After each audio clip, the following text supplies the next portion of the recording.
At 10:26 local time over the Sea of Azov, a single Ukrainian Ludi attack drone lifted off and turned south. Its target was not a refinery, not a depot, not infrastructure meant to burn. On the ground sat a Russian Il-38N maritime patrol aircraft parked on an exposed apron, engines cold, crews moving deliberately around it. This aircraft was not replaceable in the near term. It was the only Russian platform in the Black Sea equipped to detect Ukraine's newest long-range strike systems. Satellite imagery taken 6 hours earlier showed engine covers already being removed. Fuel carts were staged. Power units were connected. The estimated flight-ready time was 1,300 hours. Once airborne, the aircraft would be protected by altitude, distance, and layered defenses. On the ground, it was vulnerable. The window was closing. The launch order had not been simple. Ukrainian planners understood the risk. The Ludi was expensive, limited in number, and carried a warhead optimized for precision, not spectacle. Weather models showed marginal visibility over land. Russian air defenses were adapting. Acoustic detection networks were believed to be active along the coast. Still, the intelligence picture was clear.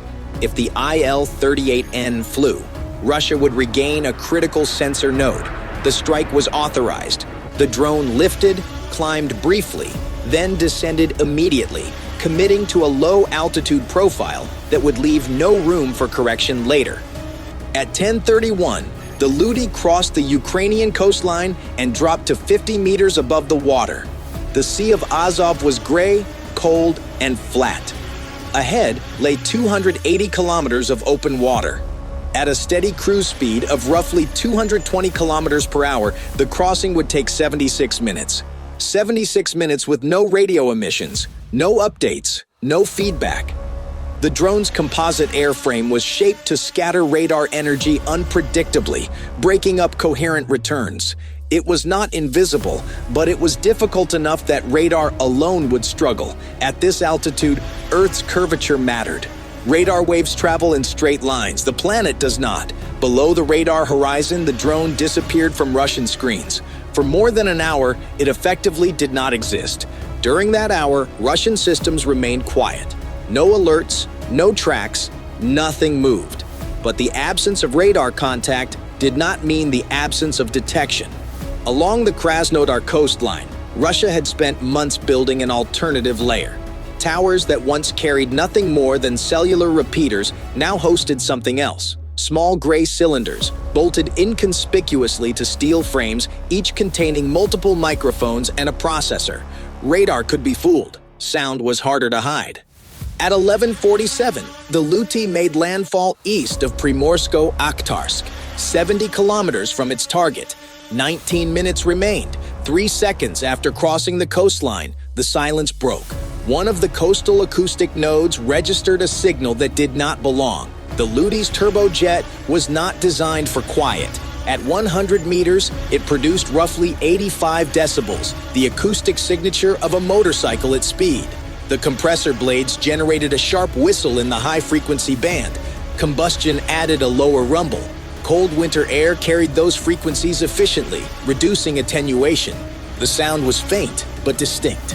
The processor inside the node reacted instantly. A fast Fourier transform decomposed the incoming audio into frequency components. Patterns emerged. This was not a propeller, not a truck, not wind noise. Turbojet. The classification algorithm returned a result in just over a second. Hostile unmanned aerial vehicle. Confidence 87%, bearing 245 degrees. Direction without distance, enough to trigger the network. Within seconds, additional sensors came online. Bearings overlapped, 248, 251, 243, lines intersected, a track formed. Hostile UAV-3. Position accuracy tightened to within 50 meters, updating every few seconds. The Ludi flew on, unaware. There was no acoustic warning system aboard, no indication that anything had changed. The SkyNode flight computer showed nominal parameters. Fuel flow steady, waypoints intact, 67 kilometers to go, 18 minutes to impact. The acoustic network could track the drone. It could not kill it. That responsibility fell to air defense. At 11:52, 5 minutes after initial detection, the track data was passed to a Tor-M2 short-range air defense battery positioned southeast of the drone's projected path. The Tor was designed for exactly this class of threat: low altitude, short range, rapid reaction. On paper, the engagement should have been trivial. The battery commander slewed his fire control radar toward the predicted bearing. The display remained empty. No return, no blip, no track. The problem was not hardware failure, it was physics. The Tor's radar cannot look directly at the horizon. Below roughly 1.5 degrees, ground reflections overwhelm real targets. At 30 meters altitude, a drone 18 kilometers away sits at a fraction of a degree above the horizon, buried in clutter. For the radar to acquire the target, the drone would need to pass within roughly 1 kilometer. That window would last less than half a minute, and only if the drone flew directly toward the battery. It did not. The Ludi crossed several kilometers north of the position, skirting the engagement envelope entirely. The acoustic track showed the geometry clearly. Range closed, then opened. At 11:57, the track moved beyond the Tor's effective coverage. The radar never saw it. The drone had flown under the system, not by stealth, but by geometry. 47 kilometers remained, 12 minutes to impact. While the Tor battery watched the track recede, another asset was already in motion. 40 kilometers west, a Garin-2 drone was airborne. It had launched near Timashevsk at 10:50, minutes after Ukrainian launch activity was detected by satellite. Russian doctrine had evolved. Whenever long-range Ukrainian drones were launched, interceptors were sent up preemptively. This Garan was not a standard one-way attack drone. It carried something new.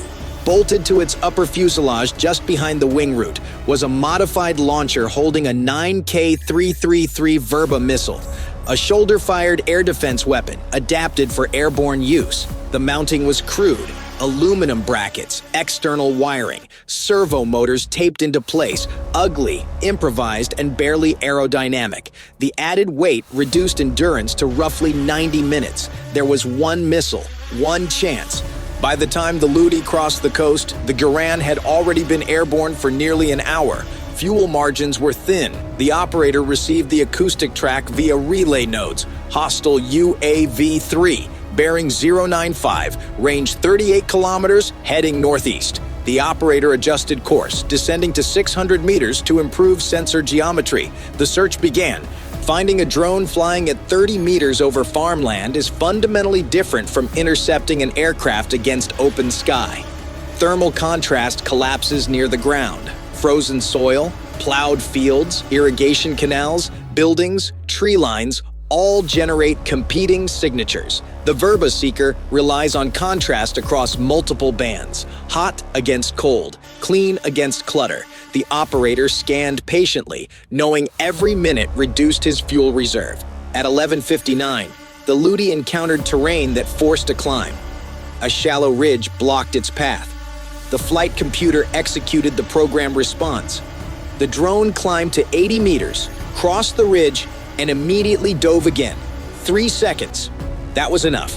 Against the cold sky, the exhaust plume stood out clearly. The seeker locked. Ultraviolet strong, infrared strong, mid-infrared strong. A real engine, no ambiguity. The operator issued the commands in sequence. Protective cover open, alignment adjustment, fire. The missile ignited, accelerating violently off the launcher. 20 Gs, range just over 7 kilometers. Closure rate high, time to intercept approximately 11 seconds. The Garan shuddered as the missile departed, the sudden loss of mass destabilizing the airframe. The Ludi did not react. It did not know it was under attack. Its flight computer executed the next waypoint automatically. Throttle reduced. Nose down. Terrain masking resumed. The missile followed, diving steeply, still locked. As it closed, the geometry changed. The target descended into a cluttered environment. The missile descended with it, now flying dangerously close to the ground. 9 seconds after launch, the proximity fuse triggered. Not on the drone, on an abandoned tractor half buried in a frozen stream bed. The warhead detonated. Fragments sprayed outward. The shockwave rippled across the field. The Ludi shuddered violently but remained intact. No damage. The missile was gone. The interceptor's only shot had failed. The operator watched the screen in silence. No debris trail. No secondary explosion. The target was still flying. With insufficient speed to catch up, the Gerand could only shadow and relay position data. Fuel continued to tick down. The drone turned back toward base. The Ludi pressed on. 26 kilometers remained. Ahead lay the most difficult phase of the mission. The target area contained multiple aircraft, some similar, some nearly identical.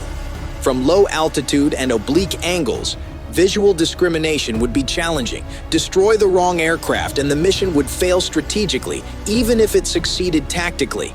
On the apron sat at least two Il-38 variants. Both had 4 turboprop engines, high-mounted wings, long gray fuselages. Only one mattered. The difference was subtle but critical. Mounted above the cockpit of the Il-38N was the NV-9 electronic intelligence pod, a boxy structure roughly 2 meters long, housing receivers capable of intercepting and classifying radar and radio emissions. This pod turned the aircraft into a sensor node. Destroy it, and Russia would lose its only Black Sea submarine hunter. The neural network aboard the Ludi had been trained for this exact task. Thousands of images, satellite photos, reconnaissance footage, public aviation photography, different lighting, different angles, different weather. During flight, the onboard camera fed frames to the processor 30 times per second. Features were extracted, shapes identified, shadows measured. The system looked for 4 engines, high wings, a specific nose profile. Then it searched for the pod. As the drone approached, confidence rose. 90%, 92, 94. Strike authorization was transmitted. 14 seconds to impact. At 12:15 plus 12 seconds, the navigation computer detected a discrepancy. Ground equipment had been moved. A power unit now protruded into the approach corridor. Satellite imagery was 18 hours old. The system recalculated. A minor lateral adjustment, a steeper descent. The correction reduced margin but preserved alignment. At 12:15 plus 21 seconds, the radar altimeter measured just over 6 meters above a surface. That surface was not ground. It was the upper fuselage of the Il-38N. The airburst warhead detonated exactly as designed. Not a point explosion, but a shaped burst directing fragments downward. Thousands of steel cubes accelerated at extreme velocity. In milliseconds, they cut through the pod, antennas, processors, mission computers. The aircraft did not explode. It simply stopped being a functional system. Fuel remained. Wings remained. The airframe stood intact. But the brain was gone. It was not destroyed. It was erased. Tap to watch for more.